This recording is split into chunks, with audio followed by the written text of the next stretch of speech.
Oke,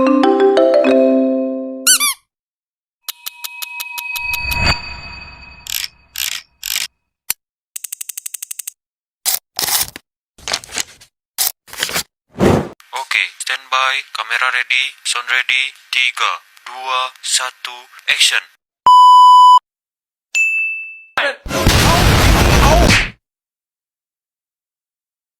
Geda-gedi oh.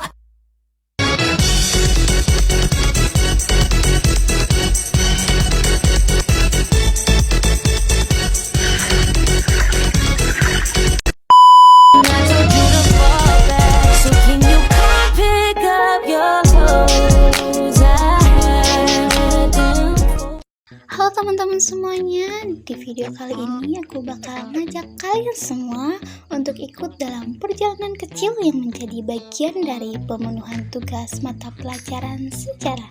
Di sini aku akan mengunjungi atau mengeksplor dua tempat bersejarah yang berada di Kelurahan Cicurug, Kabupaten Majalengka. Kedua tempat ini menyimpan cerita yang berbeda, tapi sama-sama menunjukkan bagaimana sejarah terbentuk dan meninggalkan jejaknya hingga sekarang. Melalui video ini, aku harap kita semua bisa lebih mengenal tokoh-tokoh dan peninggalan yang pernah berperan dalam perkembangan Majalengka. Tanpa terasa, kita akan dekat dengan lokasinya, yang dimulai ke tempat yang pertama, yaitu makam Pangeran Muhammad.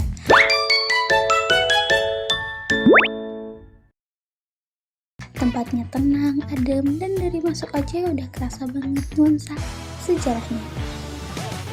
Bagi masyarakat Majalengka, Jawa Barat, nama Pangeran Muhammad tentu tak asing terdengar di telinga.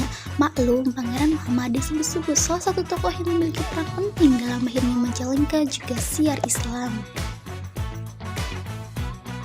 Cerita ini dimulai ketika adanya pergantian kepemimpinan di Cirebon tahun 1479 Masehi. Kala itu Sunan Gunung Jati diangkat menjadi Naradipa Pajajaran untuk menggantikan Pangeran Cakraningrat. Selain itu, beliau juga diangkat sebagai panetep Patagama oleh para wali yang bertempat di Pakung Wati. Adanya pengiriman peti ke kawasan Galuh menjadikan kejadian ini sebagai pemantik kekecewaan bagi kerajaan Hindu lainnya seperti Talaga dan Kuningan. Untuk mengantisipasi kejadian ini, Pangeran Muhammad yang memiliki keahlian mendalang diberi tugas oleh Sunan Gunung Jati untuk menyebarkan ajaran agama Islam di kawasan barat bersama dengan ayahnya, yaitu Pangeran Panjunan.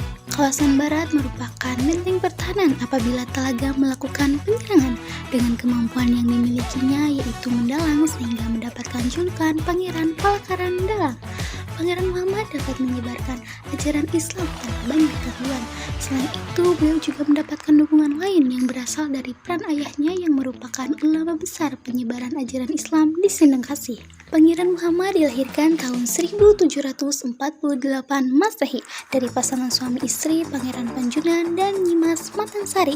Ibunya adalah seorang putri dari Ki Ageng Japura yang merupakan cucu dari Ki Amuk Murigil dan cicit dari Susul Tunggal, yaitu Sang Maharaja Sunda. Karena garis keturunan tersebut, kegiatan Pangeran Muhammad di kawasan Sindangkasih berjalan lancar tanpa dicurigai oleh Galuh sebab masih dalam satu garis keturunan. Pada awalnya, Pangeran Muhammad datang ke kerajaan Sindangkasih ini ialah untuk menyebarkan agama Allah, ajaran agama Islam. Akan tetapi, beliau juga diutus oleh Sunan Gunung Jati dengan tujuan lainnya, yakni untuk mendapatkan obat bagi wabah demam yang melanda kawasan kekuasaan Sunan Gunung Jati kala itu. Dan yang menjadi obatnya itu adalah buah maja yang hanya ada di kawasan kekuasaan kerajaan Sindangkasih di bawah kepemimpinan seorang ratu cantik yang sakti bernama Nyi Rambut Kasih. Pada awalnya, Nyi Rambut Kasih tidak merasa segan maupun benci terhadap sosok Pangeran Muhammad.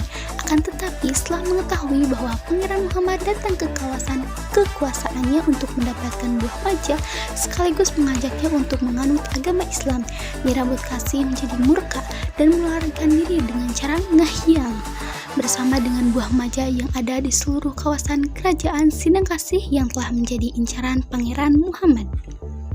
Pangeran Muhammad pun kembali ke daerah yang mengutusnya dan memberikan kabar buruk tersebut kepada Sunan Gunung Jati bahwa Majani Langka dalam bahasa Jawa, dan kemudian kalimat itu pun kini menjadi sebutan bagi nama kabupaten di kawasan Jawa Barat, yaitu Majalengka.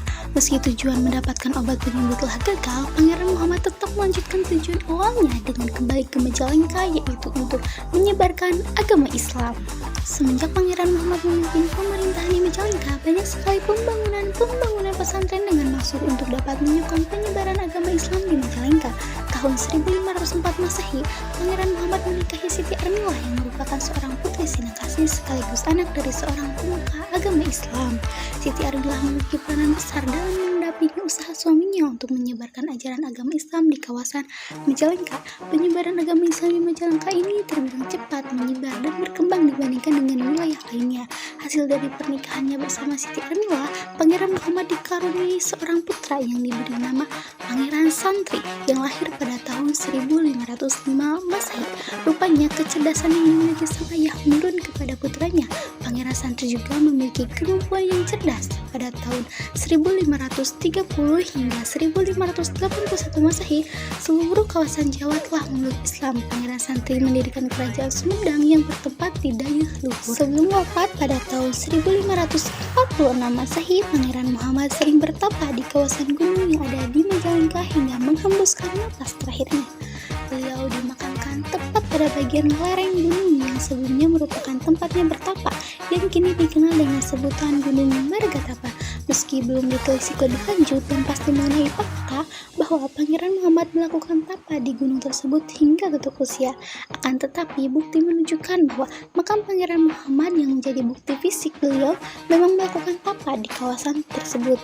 Berbeda dengan suaminya dimakamkan di lereng Gunung Margatapa, Siti Armilah justru dikebumikan di dekat kawasan pusat perkotaan, yakni di belakang Gunung Pendopo, Kabupaten Majalengka, yang makamnya dikenal dengan sebutan makam Mbah Badori. Setelah selesai melihat dan mengenal lebih dekat makam Pangeran Muhammad, sekarang kita akan melanjutkan perjalanan ke lokasi yang kedua, yaitu makam peninggalan Belanda.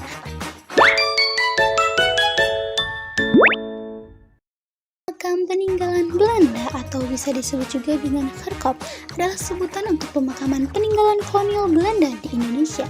Istilah ini berasal dari kata kerk yang artinya gereja dan hop yang berarti halaman, sehingga dimaknai halaman gereja. Tempat ini berfungsi sebagai peristirahatan terakhir bagi tentara Belanda, pejabat, hingga warga Eropa. Rupanya masih banyak orang yang belum tahu jika di Majalengka punya kompleks makam Belanda cukup megah pada masanya. Sebuah gerbang megah yang memiliki 8 pilar besar menjadi ciri khas lokasi ini. Tempat ini juga memiliki nuansa misterius, terutama adanya tulisan berisi pesan kematian yang menggunakan bahasa Latin kuno. Pesan itu tertulis Memento Mori, yang artinya ingatlah untuk mati. Ini adalah pengingat bagi siapa saja yang mengunjungi makam Belanda bahwa setelah kehidupan akan ada fase kematian untuk mereka ingat. Di samping gerbang megah kompleks makam Belanda, area ini juga memiliki beberapa ikon unik. Ikon tersebut seperti sebuah bangunan kecil mirip atap dengan 4 tiang, tugu batu, dan patung yang mencirikan kebudayaan Belanda. Sebagian besar penanda ini merupakan simbol khas taman perkuburan di negara asal Belanda. Akan tetapi beberapa ikon telah hilang karena usia atau tidak diketahui keberadaannya. Hingga kini masih ada puluhan makam yang berdiri di kawasan tersebut. Beberapa makam memiliki tahun seperti 1912 dan 1929.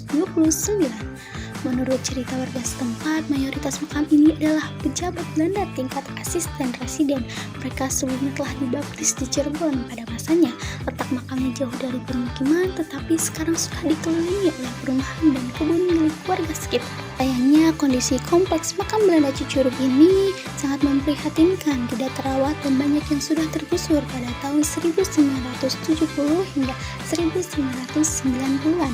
Beberapa masih menyisakan sedikit lahan, sementara lainnya telah sepenuhnya hilang. Selain itu, banyak orang Belanda yang meninggalkan Indonesia usai kemerdekaan.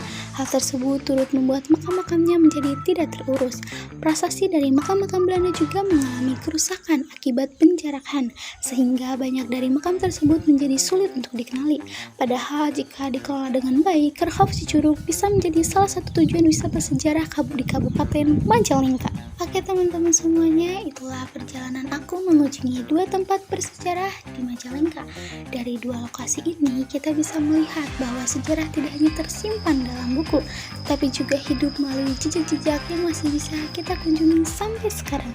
Melalui tugas ini, aku belajar bahwa setiap tempat memiliki ceritanya sendiri tentang tokoh yang berjasa, tentang masa penjajahan, dan tentang bagaimana daerah kita berkembang hingga saat ini. Terima kasih sudah mengikuti perjalanan aku dari awal sampai akhir. Semoga video ini bisa menambah wawasan kita dan memberi gambaran yang lebih nyata tentang sejarah di sekitar kita. Sampai jumpa di pembelajaran berikutnya.